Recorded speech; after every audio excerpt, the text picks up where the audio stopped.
आज अनायाचा पहिला वाढदिवस होता आणि त्यासाठी आई आणि मम्मी घरी आले होते. त्यानंतर तिला मस्त रेडी करून दिलं. अशी गोड दिसत होती ना ती. तुम्हाला कशी वाटते कमेंटमध्ये नक्की सांगा.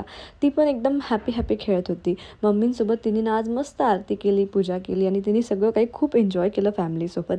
आणि त्यानंतर तिचं औक्षण करायला घेतलं. तर आज म्हटलं घरीच औक्षण करू. संध्याकाळी कसं बर्थडे पार्टी होती, पण म्हटलं तिकडे खूप गर्दी होते आणि मग मुलांची चिडचिड होते.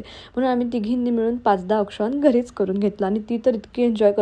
तिला वाटतं अरे बापरे, हे काय माझी सेवा चाललेली आहे. औक्षण करून घेतलं, तिचं जेवण वगैरे आवरून मस्त तिला रेडी करून झोपवून दिलं आणि त्यानंतर मग आम्ही जेवायला बसलो. घरचे आले की असं सगळं जेवण असतं, मस्त खाली बसून आरामात ताटभर सगळं काही. इथे मस्त मम्मीने गावावरून हिरवा भाजीपाला पण आणला होता, तर सलाद वगैरे सगळं रेडी होत होतं आणि जेवण वगैरे सगळं आवरता 2 वाजून गेले होते. 2:30 वाजता माझ्या मेकअपवाल्या ताई येणार होत्या आणि मी मेकअप कुणाकडून केलाय काय हे सगळे डिटेल्स मी तुम्हाला माझ्या यूट्यूबच्या कंप्लीट ब्लॉगमध्ये दिलेले आहे. त्यानंतर आमचे हे सुंदर ड्रेसेस कुठून ऑर्डर केले हा सगळ्यांचा प्रश्न होता आणि ते आम्ही केलेले आहे ऑरा फॅशन यांच्याकडनं.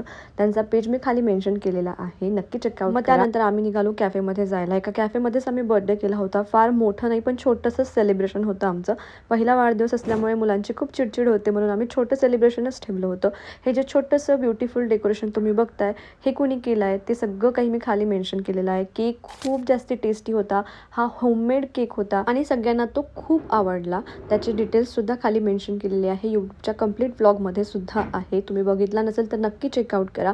रिटर्न गिफ्टसाठी मला छान ऑप्शन हवं होतं, कारण ज्यांना मुलं आहेत त्यांना तर आपण रिटर्न गिफ्ट देतोच, पण मोठ्यांना काय, ज्यांना मुलं नाही मग त्यांच्यासाठी पण काहीतरी हवं, म्हणून मी होममेड कुकीज मागवल्या होत्या. ज्यांच्याकडनं केक मागवला त्यांच्याचकडनं आणि त्यासुद्धा खूप जास्त टेस्टी होत्या आणि फोटोग्राफी नेहमीप्रमाणेच आकाशनेच केली होती.